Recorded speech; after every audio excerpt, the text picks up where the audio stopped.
പ്രിയ സഹോദരങ്ങളെ, മൂക്കുത്തി, മിഞ്ച്, second stud എന്നിവ ഉപയോഗിക്കാൻ പാടില്ല എന്നുള്ളത് പരിശുദ്ധാത്മാവ് പല അവസരങ്ങളിലും പല ധ്യാനങ്ങളിലൂടെയും പരിശുദ്ധാത്മാവ് വെളിപ്പെടുത്തുന്നുണ്ട്. പല സന്ദേശങ്ങൾ നൽകുന്നുണ്ട്. പലർക്കും ഇത് അഴിച്ചുമാറ്റി പ്രാർത്ഥിക്കാൻ പരിശുദ്ധാത്മാവ് പറയുന്നുണ്ട്. ഇത് അഴിച്ചുമാറ്റി പ്രാർത്ഥിക്കുമ്പോൾ ഒരുപാട് തടസ്സങ്ങളും രോഗബാധകളും പീഡകളും കുടുംബജീവിത കലഹങ്ങൾ പോലും മാറിപ്പോകുന്ന ഒരുപാട് സാക്ഷ്യങ്ങൾ നമുക്ക് കാണാൻ കഴിയും. ഇതിന് എന്തെങ്കിലും സത്യാവസ്ഥയുണ്ടോ? ഈ മൂക്കുത്തി, മിഞ്ച്, സെക്കൻഡ് സ്റ്റഡ് ഊരി മാറ്റുന്നതിനും നമ്മുടെ വിശ്വാസവുമായി എന്തെങ്കിലും സത്യാവസ്ഥയുണ്ടോ? ഇത് ബൈബിളിൽ പറയുന്നുണ്ടോ? മൂക്കുത്തി, സെക്കൻഡ് സ്റ്റഡ്, മിഞ്ച്, അതുപോലെ കല്യാണം കഴിയുന്ന സ്ത്രീകൾ നെറ്റിയിലിടുന്ന കുങ്കുമം, ഇതിനും നമ്മുടെ വിശ്വാസ ജീവിതവുമായി ബൈബിളിൽ എന്തെങ്കിലും ബന്ധമുണ്ടോ?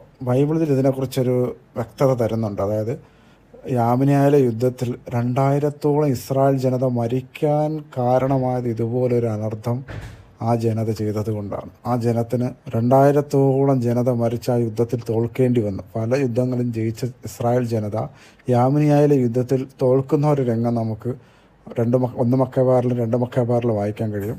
1 മക്കബാർ 5:57. അവർ പറഞ്ഞു, നമുക്ക് ചുറ്റുമുള്ള വിജാതിയരോട് യുദ്ധം ചെയ്യാം. അവർ തങ്ങളുടെ സൈന്യനിരകൾക്ക് ആജ്ഞ കൊടുത്തു. അവർ യാമിനിയായിക്കെതിരെ നീങ്ങി. ഗോർജിയാസും സൈന്യവും അവരെ നേരിടാൻ പട്ടണത്തിന് പുറത്തു വന്നു. അവർ ജോസഫിനെയും അസറിയായെയും തുരത്തി. യൂദായയുടെ അതിർത്തികൾ വരെ അവരെ ഓടിച്ചു. ഇസ്രായേൽക്കാരിൽ 2000-ഓളം പേർ അന്ന് മരിച്ചു. ഇവിടെ നമുക്ക് കാണാം, യാമിനയിലെ ഒരു ചെറിയ യുദ്ധത്തിൽ 2000-ഓളം ഇസ്രായേൽ ജനം മൃതിയടയുകയാണ്, കൊല്ലപ്പെടുകയും ആ യുദ്ധം തോൽക്കുകയും ചെയ്യുകയാണ്. ഇതിൻ്റെ കാരണം നമുക്ക് 2 മക്കബാർ 12:40 നമുക്ക് കാണാൻ കഴിയും. 39 വചനത്തിൽ നമുക്ക് കാണാം, യുദ്ധത്തിൽ മൃതിയടഞ്ഞവരെ പ്രതികുടീരങ്ങൾ അടക്കം ചെയ്യുക ആവശ്യമായിരുന്നതിനാൽ യൂദാസും അനുയായികളും പിറ്റേന്ന് തന്നെ ജഡങ്ങൾ എടുത്തുകൊണ്ടുവരാൻ പുറപ്പെട്ടു. അവർ മൃതദേഹങ്ങളുടെ കുപ്പായങ്ങൾക്കിടയിൽ യാമിനിയായിലെ വിഗ്രഹങ്ങളുടെ ചിഹ്നം ആലേഖനം ചെയ്ത തകിടുകൾ കണ്ടു. യഹൂദർക്ക് ഇത് ധരിക്കുക നിഷിദ്ധമായിരുന്നു. ഇവർ മരിക്കാൻ കാരണം അതാണെന്ന് ഏവർക്കും വ്യക്തമായി. കണ്ടോ, ഇവിടെ ഇസ്രായേൽ ജനം ആ യാമിനയിലെ ദേവന്റെ പുറകെ പോകുന്നില്ല, ദേവനെ ആരാധിക്കാൻ പോകുന്നില്ല, ആ ദേവന അർച്ചനകളോ ഒന്നും ചെയ്യുന്നതായിട്ട് കാണുന്നില്ല. പക്ഷേ ഈ ജനത അവിടുത്തെ യാമിനയിലെ ദേവിയുടെ ചിഹ്നം ആലേഖനം ചെയ്ത, വിഗ്രഹങ്ങളുടെ ചിഹ്നം ആലേഖനം ചെയ്ത വസ്ത്രം ധരിച്ചു. അവരുടെ ശരീരത്തിൽ ആ ചിഹ്നമുണ്ടായിരുന്നു. അവരുടെ വസ്ത്രങ്ങളിൽ ആ തിന്മ അല്ലെങ്കിൽ വിഗ്രഹാരാധന ആ ദേവിക്ക് അർപ്പിക്കപ്പെടുന്ന ചിഹ്നങ്ങൾ ആലേഖനം ചെയ്തിട്ടുണ്ടായിരുന്നു. തകിടുകൾ കണ്ടു. അപ്പം നിങ്ങൾ ഈ മൂക്കുത്തി, മിഞ്ചിനെ കുറിച്ച് പറയുമ്പോൾ ഈ വിഗ്രഹങ്ങൾക്കും ഈ ദേവന്മാർക്ക് അർപ്പിക്കപ്പെടുന്ന ഒരു ചിഹ്നം ആണ് മൂക്കുത്തി, മിഞ്ച്, സെക്കൻഡ് സ്റ്റഡ്. ആ ചിഹ്നം നിങ്ങളുടെ ദേഹത്തിൽ ആലേഖനം ചെയ്യുകയാണ് ചെയ്യുന്നത്. പ്രിയ സഹോദരങ്ങളെ, ഇനി മൂക്കുത്തി, മിഞ്ച് എന്താണെന്ന് നമുക്ക് നോക്കാം. ഈ മൂക്കുത്തി, മിഞ്ച്, സെക്കൻഡ് സ്റ്റഡ് പാർവതി ദേവി ശിവനെ പ്രീതിപ്പെടുത്താൻ വേണ്ടി ധരിച്ച വസ്ത്രങ്ങളുടെ ഒരടയാളമാണ് ഈ മൂക്കുത്തി, സെക്കൻഡ് സ്റ്റഡ്. ഇത് ചെയ്യുന്നതിൻ്റെ ഒരു ഉദ്ദേശം ഇതേ ഉള്ളൂ, പാർവതി ദേവിയോടുള്ള ബഹുമാനാർത്ഥം കാണിക്കുന്ന ഒരു അടയാളമാണിത്. അവനും വിവാഹം കഴിഞ്ഞു, ഈ വിവാഹ ജീവിതം പാർവതി ദേവിക്ക് സമർപ്പിക്കുന്നു എന്നുള്ള ഒരു അടയാളമാണ് ഈ മൂക്കുത്തി, സെക്കൻഡ് സ്റ്റഡ്. അതുപോലെ മിഞ്ച് വരുന്നത് തമിഴ്നാട് കൾച്ചർ അനുസരിച്ച് ലക്ഷ്മി ദേവി. ഈ ലക്ഷ്മി ദേവിക്ക് ഇവർ തങ്ങളെ തന്നെ സമർപ്പിക്കുന്നു വിവാഹത്തോടു കൂടി. ഇപ്പം നമ്മുടെ വിവാഹബന്ധ കൂദാശ അർപ്പിക്കപ്പെടുന്ന കർത്താവ് ഈശോ മിശിഹ ആശീർവദിക്കുന്നത് പോലെ അക്രൈസ്തവർ ഇങ്ങനെയുള്ള അടയാളങ്ങളിലൂടെ ഇങ്ങനെയുള്ള ദൈവങ്ങൾക്ക് അവരെ അർപ്പിക്കുന്ന ഒരു ചടങ്ങാണ് മൂക്കുത്തി ഇടുക, അല്ലെങ്കിൽ മിഞ്ചിടുക, സെക്കൻഡ് സ്റ്റഡ് ഇടുക. അപ്പോൾ ഈ നിഷിദ്ധമായ കാര്യം, ഈ നിഷിദ്ധ വസ്തു നിങ്ങളുടെ ശരീരത്തിൽ ധരിക്കുമ്പോൾ ദൈവ സംരക്ഷണം നിങ്ങൾക്ക് വരുമോ ഇല്ലയോ? നിങ്ങൾ തന്നെ ആലോചിച്ച് നോക്കുക. നിങ്ങൾ ഒരുപക്ഷെ അത് അങ്ങനെ ആയിരിക്കില്ല ഇടുന്നത്, ഒരു ഫാഷനായിട്ടായിരിക്കും ഇടുന്നത്. പക്ഷെ അടയാളം എന്തിനെ സൂചിപ്പിക്കുന്നു? ഏതെങ്കിലും അക്രൈസ്തവർ ഒരു ക്രൂശിത രൂപം കൊണ്ട് അവരുടെ പ്രാർത്ഥനാ കേന്ദ്രങ്ങളിൽ കൊണ്ടുവയ്ക്കുമോ?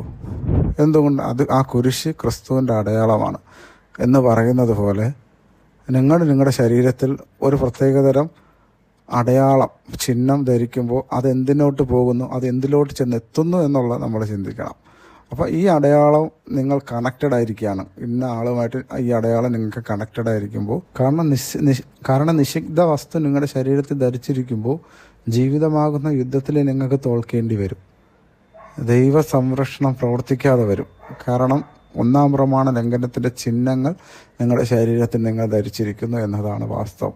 അത് തിരിച്ചറിഞ്ഞുകൊണ്ട് ബോധപൂർവം ഇതിനെ എടുത്തു മാറ്റാനുള്ള ഒരു മനസ്സ് ക്രിസ്ത്യാനികളായ നിങ്ങൾ കാണിക്കുക.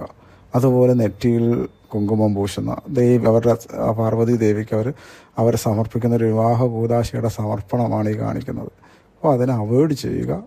ഇതൊരിക്കലും ഒരു വേർതിരിവായിട്ട് പറയുന്നത് ഒരു തിരിച്ചറിവായിട്ട് പറയുന്നതാണ്. നമ്മൾ അന്യദൈവങ്ങളുടെ ചിഹ്നങ്ങൾ നമ്മുടെ ദേഹത്തിൽ അണിയുമ്പോൾ ജീവിതമാകുന്ന യുദ്ധത്തിൽ നമുക്ക് പരാജയപ്പെടേണ്ടി വരും. അപ്പോൾ ഒന്ന് ചിന്തിച്ചു നോക്കിയേ, ഈ ആലേഖനം ചെയ്ത ചിഹ്നം, ഈ ദേവന്മാരുടെ ചിഹ്നങ്ങൾ ആലേഖനം ചെയ്ത് നിന്നിൽ പരിശുദ്ധാത്മാവിൻ്റെ പ്രവർത്തനം നടക്കുമോ?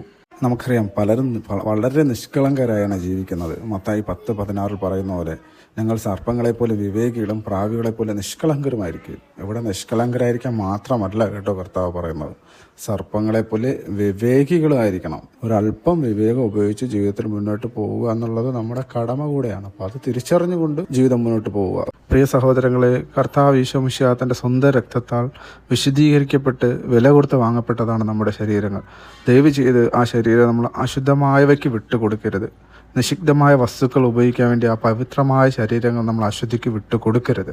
എന്നാൽ 2 കൊരിന്ത്യർ 6:16 പറയുന്നു, ദൈവത്തിൻ്റെ ആലയത്തിന് വിഗ്രഹങ്ങളുമായി എന്ത് പൊരുത്തമാണുള്ളത്?